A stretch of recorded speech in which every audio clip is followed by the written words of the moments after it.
Welcome back to the show. My guest is Jed Dietrich, and we're talking about the laws and the courts of New York State and beyond, and how they're affected by the coronavirus situation and everything we've been going through in the last couple of months. So, Jed, one of the questions I had, there's liability in a lot of different areas. Your practice is very involved in car accidents and personal injury. The coronavirus has affected many people in this state, certainly, and in nursing homes, it's been an unusually heavy toll. And the governor, at the very beginning, he issued an executive order, I believe it was, that said that all the nursing homes were mandated to take coronavirus patients into the nursing home. They couldn't refuse them. And now there's some question. He's saying that, that was a federal thing, but the feds are saying, no, that was only a suggestion, and it's going back and forth. But basically, after he said that the homes needed to take the coronavirus patients in, and people died as a result in nursing homes, then the government turned around and said the nursing homes cannot be held liable for those deaths. And my question is there any recourse for damages that were done because of these policies that people were exposed needlessly to the coronavirus just because of an error in judgment or policy or what have you? It doesn't seem fair that people suffered and there's no recourse. The short answer, Phil, is there's only liability currently if it's reckless or intentional conduct, which is not the general negligence standard. So the general negligence standard might be here. I didn't clean the bedpan frequently enough and a bed sore occurred.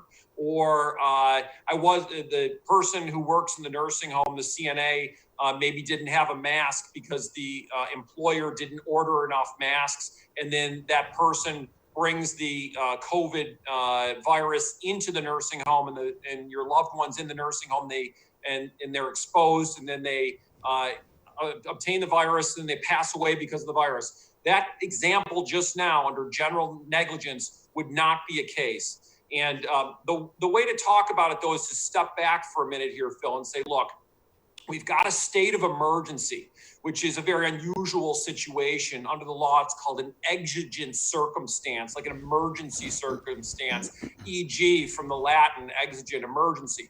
So that's the first thing. The second thing is that the legislature and the governor slid through with the budget a law that I think is completely outrageous. And anyone who's watching should write to their state legislative folks and tell them to rescind this law. Because what the law says is you cannot hold staff in a nursing home or any board members of a nursing home or a hospital or healthcare facility responsible for exposing a loved one to COVID and any injuries or damages as a result of that. So this is, anyone who wants to look this up, they could do this on their phone. It's the New York Public Health Law, Section 30.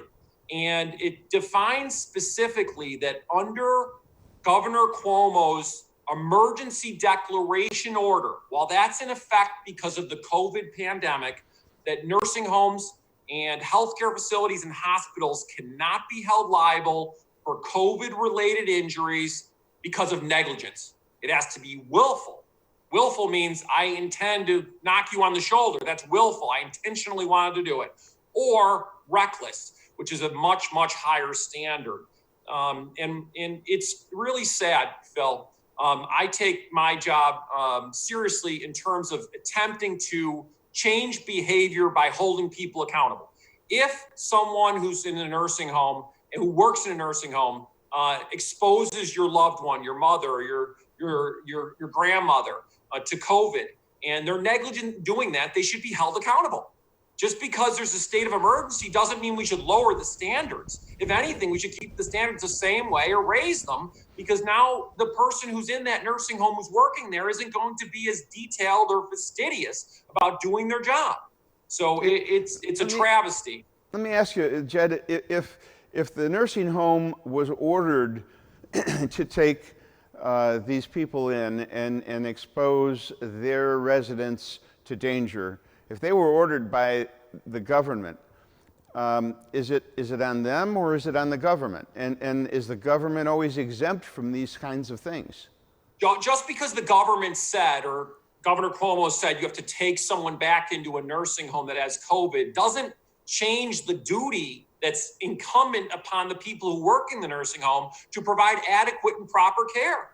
They should always provide adequate and proper care. So what happened is the legislature and Governor Cuomo took away the onus or the burden on the people who work there and the supervisors and the people who are on the board at the hospitals and the healthcare facilities and the nursing homes to be detail oriented to take care of the folks in that nursing home. It's just, I couldn't believe it when I saw it come through. Now, the only thing that is somewhat of an aligning, and I don't even want to call it a good thing, but it's supposed to expire, this particular law, when the state of emergency regarding COVID is taken away.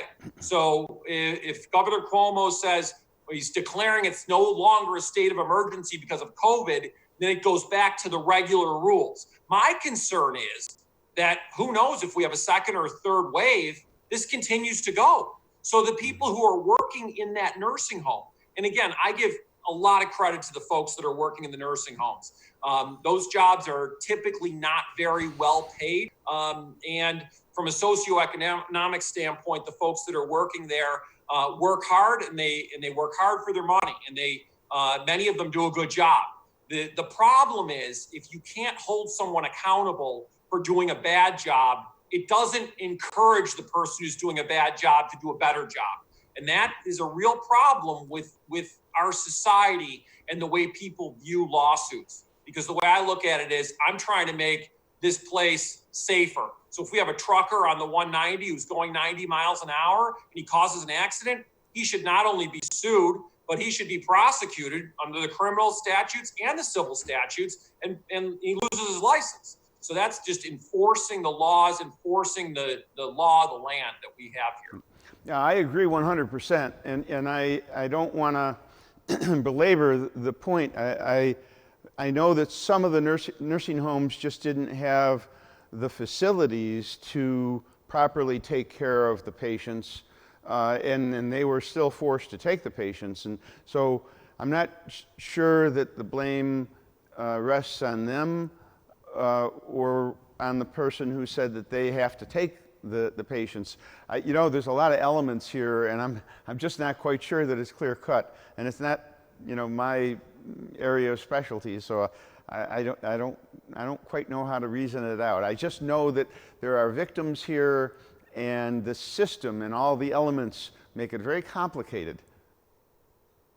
They do, and the way the reimbursement is for the nursing homes and the healthcare facilities, there is a burden on them that wasn't here 4 months ago to provide the personal protective protection and the masks and the gowns and things like that. And anyone who's been reading the newspaper or watching the television news, you can hear that the hospitals and the medical facilities in our area are spending inordinate amounts of money, much more money now on these extra things. And whether they're going to be reimbursed for those extra expenditures is a question. I anticipate that they may ask for extra reimbursement through some type of government program. But at this point, they're all saying that they're spending a lot more money and their reimbursement isn't running in line with those expenditures. But at this point, again, it's difficult because they don't allow people to visit their loved ones in the nursing home. And again, we're trying to put the walls up to stop COVID from going in and out. I completely agree with that. However, to take away the responsibility or holding someone accountable for doing a bad job under this circumstance, I think was not the right thing to do. Yeah. Well, we're running out of time now. I had a bunch more questions for you. Very briefly, you deal with insurance companies day in and day out. Are there certain, this is a whole different program, but very briefly, I'm going to ask you, are there certain insurance companies that consumers should stay away from? And I'm not asking you to name any, but Sure. As a consumer, Absolutely. you have to be careful as to who you deal with, right? Absolutely. It goes with the standard arrangement, Phil. Typically, you get what you pay for. So there are insurance companies, let's say automobile insurance companies, and again, almost everybody in Buffalo's got a car, and a lot of people have cars and homes. If you pay a little bit more typically for a little better coverage with your premiums, you're typically going to get a little better service. And perhaps if you end up rear-ending someone or sliding into them on an icy morning, that insurance company may take care of that for you and not drag you through a trial for a week or two. And there are some insurance companies that are out there that are known to folks like me, the personal injury lawyers that represent people who are injured, that are much more difficult to deal with, and they're not shy in dragging their insureds, the person who's been paying the premiums, into court. Jed Dietrich, thank you so much for being my guest on This Big Picture. We're going to do this again because there's a lot to talk about. Anyway, sounds good. That's it for this segment in The Big Picture.